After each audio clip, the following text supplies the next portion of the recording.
What's good, YouTube? This your man Spill Dog. Man, I'm gonna try to break this fight down in a way that'll make people understand that it ain't really nothing personal with Crawford.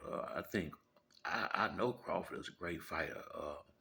I have, I've already watched all his fights pretty much. I said definitely since Victor Postol. And you know, I have I have made a lot of videos complimenting Terrence Crawford. I had said this before he fought Sean Porter. I said, well, Earl need to go ahead and fight him at welterweight. I said because he getting bigger and stronger, and the longer he take, the more problems it's gonna be, and for him in this fight. And here we are now. Crawford 7 years into it. He has grown into his welterweight body, but it's things that I watched about Terrence Crawford that just haven't changed. Crawford is like when you look at Crawford, I can understand why Roy Jones and Floyd and a lot of them guys will pick Crawford. You know, he definitely is more of a slick, slick boxer. He got beautiful footwork. I mean, he real graceful moving around the ring. I mean, he the type of guy that if somebody just sit down watching, this dude to start just by the way he move around the ring and the way he control the fighters that he in the ring with.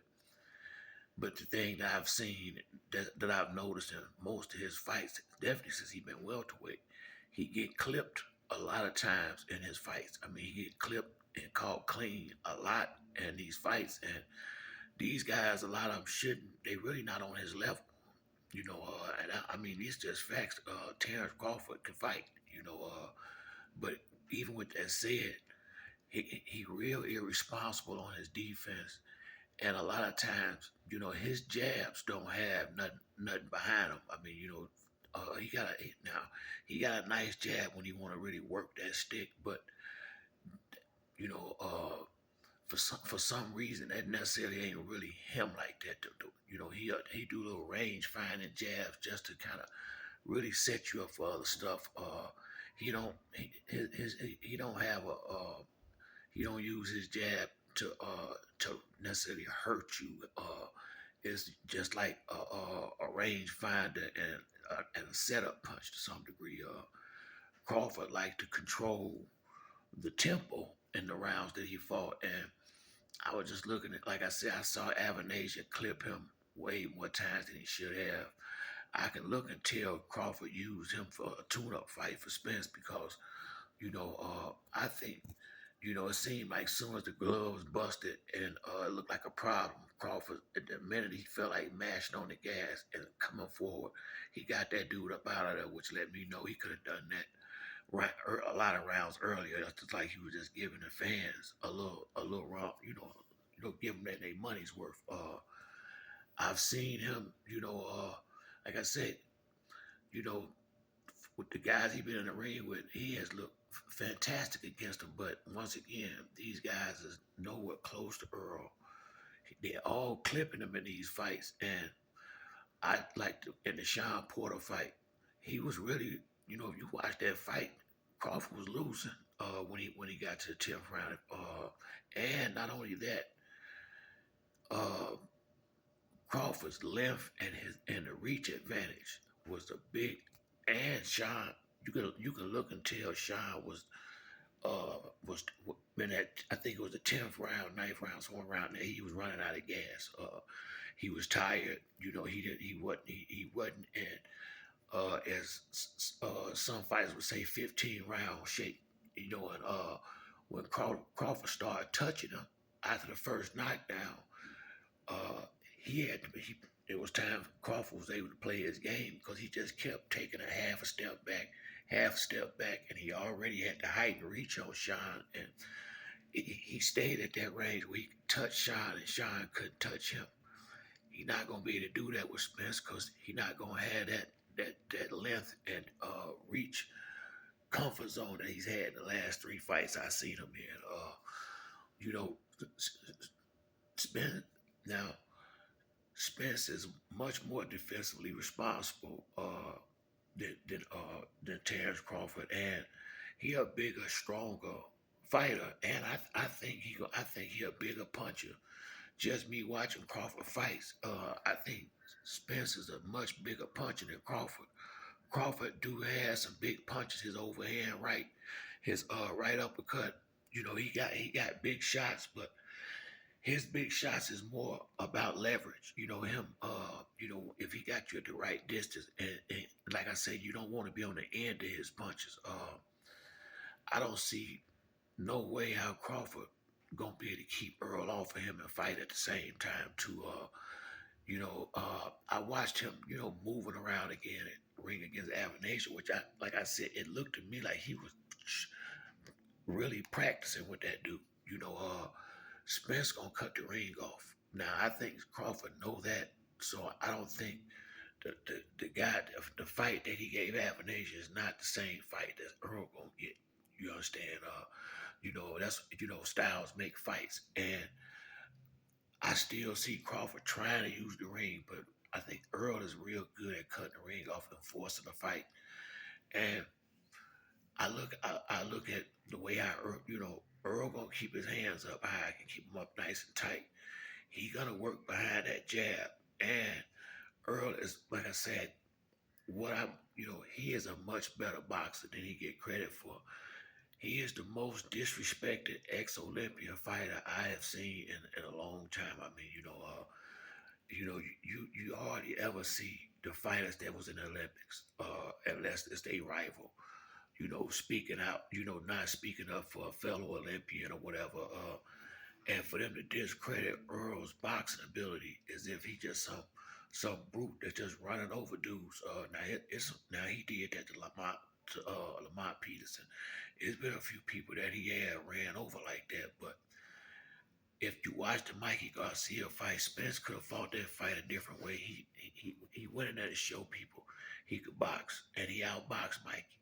I mean, really, uh, Bomac and all them, they going after the fight is over, they gonna have a lot more respect for Spence just as how he think in the ring and how he's truly outboxing dudes with power. It's not that he just punching hard. You gotta think he ended up with the best guys in the division. I get a lot of people saying that who he fought is great. Well, these the guys that's been in the top five. Everybody he fought is always no farther than the top five somewhere. And the last, Ugas had a championship. Sean had a championship, and Kell Brook had a championship. He took those belts from the guys while they was champions. So you know, these was the number one guys in the division he been fighting. Not guys like Avanasia, Mean Machine, Benavidez, Mir Khan, guys that's clearly past their prime, or definitely not on the same level as him necessarily. And skills and technique. I mean, just as a fighter. So he clearly been the much better fighter in all his fights. Earl may have been favored in most of his fights, but they was a lot closer because these was the top guys in the division. And when it's amazing how guys, if they want to bring up the amateurs about something, that's okay. But if you bringing up the amateurs and something they don't want to hear, now they don't want to talk about amateur fighting. I've heard, in one breath they'll say what happened to amateurs don't matter, and then in the next breath they'll say I have experienced all these different styles in the amateurs. So which one is it? Do it matter or do it not? And it always matters. It only don't matter when somebody have beaten a guy in the amateurs and they haven't fought him again in the professional rankings. Now, I agree with Crawford. I think Danny Garcia did turn down a fight with him, but I think it's because he was gonna get an extra couple of million to fight. I think Salka or something like that. That one real easy fight Danny had outside of fighting Crawford. So I'm not. All I'm saying is it don't make no difference to me why this or that didn't happen. The bottom line is everybody fought who they fought. even say, okay, you couldn't get to that. It don't make no difference. You fought who you fought, and I just don't see how fighting under your level for so many fights makes you ready for a guy that stayed at the same level for all of his fights. Definitely since he been a professional, and since he was right at the point of getting the belt. You know, I am impressed with the fact that Crawford has knocked all his last opponents out. But then again, look who he knocked out. You know, and tell me if you think the same thing wouldn't have happened if they got in there with Earl Spence. And you can't sit up here and say that you know Crawford will beat Ugas and Danny and some of these other guys because when I look at watch Danny fight Benavidez, watch Crawford fight Benavidez, and after you do that, how can you say one of them just gonna dominate the other on either way? What you can say is that'll be a good fight. That'd be a good fight. That's what you can say. I would lean towards Crawford just like most people, but you just can't say that because Danny is not getting knocked out and he punch hard. So you know, it's just the fact. I think a lot of Crawford fans and him himself upset at the fact that Errol has clearly fought better fighters, regardless of how many accolades Terrence has achieved. Yeah, he may have all these belts and all these divisions, and though they are legitimate, he won those fights, but them dudes ain't nowhere close to what you finna get in the ring with. And the guys that Earl beat to get his titles ain't that far behind neither one of them, him or Crawford. I mean, it just is what it is. So from where I'm sitting at, why would I think the naturally smaller man that's been fighting lesser opposition should be better than the naturally bigger man who been fighting much better opposition? I mean, some of the stuff is kind of, in a sense, common sense, especially being that they both on the same level. It'd be different if you can just look and tell one of them is way better than the other. You can't really do that. You can't really do that. I can see where Spence gonna have problems with Crawford. With his style, with his movement, his mobility, his ability to come from angles. Yeah, it's gonna be some problems, especially in the early rounds with Bud. Ain't no doubt about it. I can see where Bud gonna have problems with Spence with his size, his strength, the pressure, him being a naturally bigger fighter, and him having that solid defense. So both of them gonna have things that they gotta overcome in a fight, and I really believe that if either one of them, I would think that from where things been going, I would think Spence would have had a bigger chance for separation in the early rounds just because Crawford ain't usually busy early, and which is why I see a fight breaking out sooner more than later because I'm thinking by the second half of the fight, Bud might be down some rounds, similar to what he was with Sean, and have to come out and start trying to press forward and fight somewhat out of his character. So it, it's not like a disrespect one way or the other. But I clearly think Errol Spence is a better fighter. I do. I just clearly think he's a much better, more solid, fundamentally sound fighter. And for me, boxing is not a complicated sport. And when I see fighters that make it more complicated than it gotta be, I like to stick with the guy that just, keep it simple. It's what you watch Earl do. He gonna come in behind a jab. He gonna stay busy. He gonna be in shape, and he got a solid chin, so he can take a punch and he gonna go out there and have him a boxing match. And if you ain't ready to take hard punches for 12 rounds, you get knocked out. That's pretty much the way it's been going. I don't see nothing. I don't, although Bud is good, I don't see nothing so great about him that Spence ain't gonna be laying punches and that he hits so hard that he just gonna come out there and just be rocking Spence around the ring. I don't see that happening.